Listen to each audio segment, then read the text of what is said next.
The airport terminal was packed with travelers dragging suitcases and checking departure boards. But from the small Starbucks table where she sat quietly with a cup of tea, Claire could hear David's voice cutting through the noise. He was shouting, not the irritated voice of someone dealing with travel delays. This was panic, real panic. His fiancée Sarah stood beside him, red-eyed and crying while gripping two oversized suitcases that clearly cost more than Claire's entire wardrobe. The airline employee at the counter looked exhausted, repeating the same explanation again and again. While David argued, Claire took a slow sip of her tea. 30 minutes earlier, David had sent her a message that had changed something inside her forever. Change of plans. Sarah's parents are coming instead of you. We don't have room. Just drive home. That was all. No apology, no explanation, no hesitation, just a quiet dismissal. He had expected her to read it, maybe cry a little, and then disappear. What David didn't realize was that every single part of the $15,000 Hawaii vacation was booked in Claire's name. The flights, the villa, the rental car, even the dinner, reservations. And by the time David reached the airline counter, the credit card on file no longer worked. To understand how things reached this moment, you need to understand the kind of mother Claire had always been. Her friends used to call her the dependable one, the person who solved problems, the person who made sacrifices quietly. When Claire's husband passed away 5 years earlier, she had promised herself she would always keep the family together. David was her only child, her pride, her responsibility. When he graduated college and struggled to find stable work, Claire helped him cover his rent. When he eventually started a small construction business, Claire dipped into her savings to help him get it off the ground. She never complained. She believed helping your children succeed was simply part of being a parent. When David met Sarah, Claire hoped it would bring happiness back into his life. Sarah was confident, stylish, and charming when she wanted to be. But there was always something about her that made Claire uneasy. Not because Sarah was rude. She wasn't. She was polite, in the way people are polite to someone they don't really respect. Over time, Claire noticed the small signs. Sarah always referred to the house David bought as our place. Even though Claire had quietly paid the down payment, Sarah would joke about how lucky David was to have a mother who was so generous. Generous, the word sounded nice, but the tone behind it never quite felt like gratitude. Still, Claire ignored the feeling, because she wanted peace. When David proposed to Sarah 2 years earlier, Claire had celebrated with them. She helped pay for the engagement ring. She paid for the rehearsal dinner. She even covered the unexpected wedding expenses when David admitted he had underestimated the cost. Claire told herself it was worth it, because family was worth it. The Hawaii vacation had been her idea. Her 60th birthday was approaching, and she wanted to celebrate somewhere beautiful. She imagined warm sunsets, ocean air, and the simple joy of spending time together. So she planned everything. She spent weeks comparing flights, hotels, and rental options. Eventually, she found the perfect place. A luxury ocean view villa overlooking a quiet stretch of beach in Maui. 3 bedrooms, a private pool. Walking distance from the shoreline. Claire booked first-class seats for everyone. She arranged snorkeling tours, sunset dinners, and even a small birthday celebration at a beachfront restaurant. When she told David about the surprise trip, he seemed thrilled. Sarah smiled too, but looking back, Claire realized Sarah's smile had been thin, measured, as if she had already started calculating something. The morning of the flight arrived. David and Sarah took an Uber ahead of Claire with the luggage. Claire stayed behind briefly to lock the house and double-check travel documents. She had just stepped outside with her purse when her phone buzzed. David's message appeared on the screen. Change your plans? Sarah's parents are coming instead of you. We don't have room. Just drive home. Claire stood in the driveway for a long time reading the message. At first she thought it must be a joke, but David didn't send jokes like that. Her chest tightened, not from anger, From realization, they had waited until the very last moment, until every reservation was paid, until the trip was guaranteed, until Claire had no chance to adjust anything. They assumed she would simply accept being replaced. Claire walked slowly back into the house. She sat at the kitchen table where she and her husband used to drink coffee.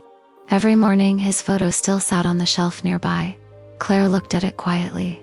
"What would you do?" she whispered. The answer came almost immediately. Clarity. Not anger. Clarity. She opened her laptop. Within minutes, she logged into the travel reservation accounts. One by one, she canceled everything. Flights, villa, rental car, dinner cruise, excursions. Then she called American Express and reported the primary card connected to the bookings as compromised. When she finished, Claire closed the laptop. The entire process had taken less than 15 minutes. Then she did something unexpected. She drove to the airport. Anyway, not to board the plane, just to watch. That's how she ended up sitting in the Starbucks, overlooking Gate 42, watching the moment the consequences arrived. Her phone lit up again. David calling. She ignored it. A message followed. "Mom, call the bank. Card declined." Claire took another sip of tea. More calls came. Then Sarah's mother. Susan's voicemail arrived. "Next. Hi, Claire. It seems there's been a small glitch with the reservation. The airline says the tickets were canceled. Could you call them and fix it?" Claire smiled slightly. A glitch. That was one word for it. From her seat, Claire watched the airline agent explain the situation again. David's face drained of color. Sarah looked furious. Susan crossed her arms impatiently. Finally, the agent handed David back his passport. The conversation was over. They had no tickets, no reservations, no way to board the flight. Claire finished her tea and left. That evening, she ordered takeout and spent the night reading quietly in her living room. The silence in the house felt different, peaceful. The next morning, David showed up. His car pulled into the driveway quickly, tires crunching against the gravel. Claire was watering the garden when he walked toward her. His face looked exhausted. "How could you do that to us?" he demanded. Claire placed the watering can down calmly. "I didn't do anything to you, David. You canceled everything. You told me I wasn't coming," Claire said softly. "I respected your decision." Sarah stepped forward angrily. "That credit card was our emergency fund." Claire looked at her. "No, Sarah," she replied gently. "That was my retirement. And as of yesterday, I realized I need to protect it." David stared at her, confused. "You embarrassed us," he said. Got Claire's side. "No, David, your choices embarrassed you." Neither of them had an answer. They left shortly after. For several weeks, Claire heard nothing from them. The silence didn't bother her. She spent the time rediscovering things. She had forgotten books, walks, friends she hadn't seen in years. Eventually, Claire rebooked the Hawaii trip, but this time she invited her sister. The two of them flew first class together. They stayed in a beautiful beachfront hotel. They watched sunsets and drank tropical cocktails. Claire laughed more during that week than she had in years. On her birthday morning, standing barefoot on the sand, Claire realized something important. Sometimes love isn't about giving endlessly. Sometimes love means knowing when to stop. When she returned home, David finally called. His voice sounded smaller, more uncertain. He apologized. Claire listened. Quietly, she didn't argue. She didn't lecture. She simply accepted the apology and kept her boundaries intact. Some relationships recover, some don't. But one thing had changed forever. Claire no longer felt responsible for fixing everything, and for the first time in years, her life felt peaceful. Sometimes the strongest revenge isn't destruction. Sometimes it's simply closing the door and choosing peace instead. If you've ever given everything to someone who forgot your worth, remember this: kindness should never be mistaken for weakness. And the moment someone treats your generosity like an obligation is the moment you're allowed to walk away. Claire's trip to Hawaii ended, but the clarity she found there stayed with her. When she returned home, something inside her life had shifted. The house felt different. Not empty, not lonely, just quieter. For years she had lived with a constant pressure in the back of her mind, the feeling that she was responsible for everyone else's stability. Now that pressure was gone. For the first few weeks after the airport incident, David did not call. Claire suspected he was angry, embarrassed, or both. She didn't chase him. She didn't send messages asking if he was okay. She simply continued living her life. She cleaned out old closets. She met an old friend for lunch. She joined a local walking group that met in the park every morning. Slowly, the days started to feel lighter. But problems have a way of resurfacing when people realize their safety net has disappeared. About 6 weeks after the airport incident, Claire's phone rang late one evening. The caller ID said David. She let it ring twice before answering. "Hi, Mom." His voice sounded different, not confident like before. Tired. "Hello, David." There was a long pause. "I think we should talk." Claire leaned back in her chair. "Listening," David sighed. "Things haven't been going well." Claire didn't respond immediately. He continued. "Sarah and I have been arguing a lot since the airport." Claire had expected that when people build a relationship on entitlement, reality can be very uncomfortable. "What kind of arguments?" she asked calmly. David hesitated. "She thinks you embarrassed us on purpose." Claire almost smiled. "And what do you think?" Another pause. "I think I should have handled things differently." Claire waited. Eventually David continued speaking. "When we invited Sarah's parents instead of you, it wasn't supposed to be permanent. They just really wanted to go to Hawaii and we didn't want to upset them." Claire listened quietly. "So the solution was removing me from the trip I paid for?" she asked gently. David didn't answer. Silence said enough. Over the following months, the cracks in David's life began to widen, without Claire quietly paying off unexpected expenses. David's finances became unstable. The construction business he had started years earlier had always depended on Claire's occasional help. Small loans, emergency repairs, covering slow months. Now that help was gone. At first David tried to maintain the illusion that everything was fine. But reality slowly revealed itself. Late payments began piling up. Equipment repairs were delayed. Clients became frustrated with missed deadlines. Meanwhile, Sarah grew increasingly impatient. She had married David, believing he was financially secure.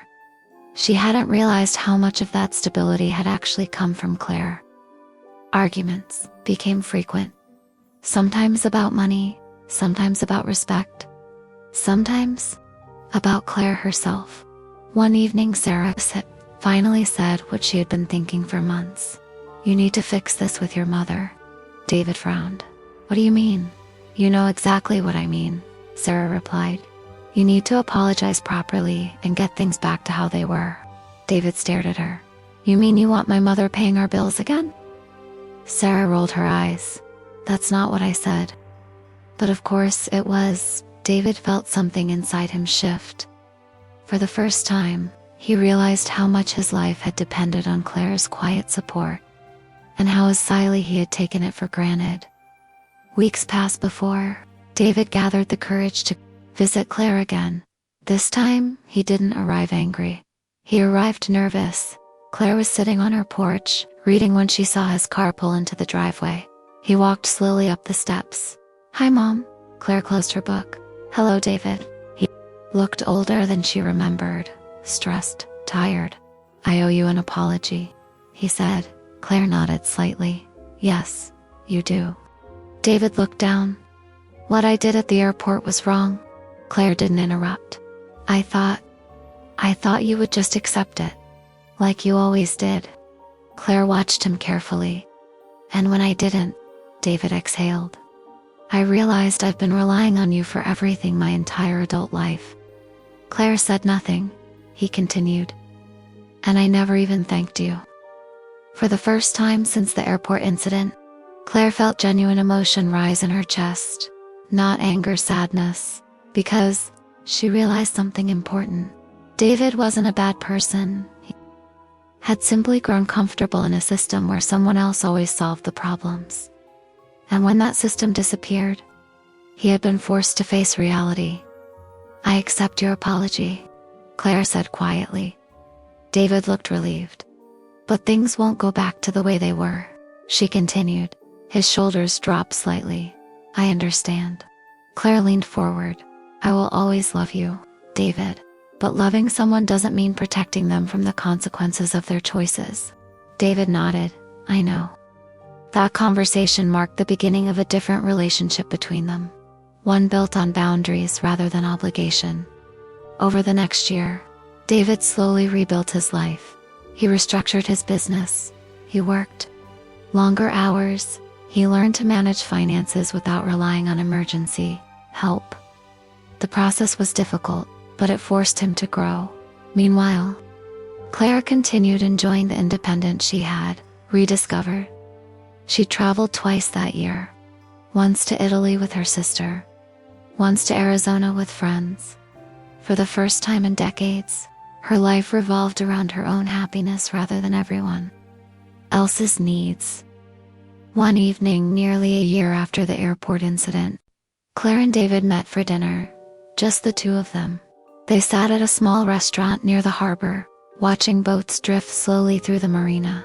I'm glad you came tonight, David said. So am I, Claire replied. He hesitated before speaking again. Sarah and I separated 3 months ago. Claire wasn't surprised. Some relationships survive hardship, others collapse when the financial support disappears. Are you okay? She asked. David nodded. Honestly, I think it was the right decision. Claire reached across the table and squeezed his hand. I'm proud of you. David smiled faintly. For what? For learning. He laughed quietly. I guess that lesson cost me a lot. Claire smiled. Sometimes the most valuable lessons do. As the sun set across the harbor, Claire reflected on everything that had happened. The betrayal, the airport chaos, the confrontation, the year that followed. Looking back, she realized something important. Canceling the trip had never been about revenge. It had been about clarity, about finally understanding that generosity should never require sacrificing your dignity. Sometimes the strongest decision a person can make is simply stepping back, not to punish someone, but to protect themselves. And sometimes, when you stop carrying someone else's weight, they finally learn how to stand on their own. Claire finished her glass of wine and looked at her son. The first time in years, she wasn't worried about him. He would be fine. Because now he understood something he never had before. Respect cannot exist where gratitude is absent, and peace is worth more than any family obligation. If you've ever given everything to people who forgot your worth, remember this: your kindness is a gift, not a responsibility. And the moment someone treats your generosity like something they deserve, rather than something they appreciate, that is the moment you're allowed to close the door. Protect your peace, protect your dignity, and never apologize for knowing your value.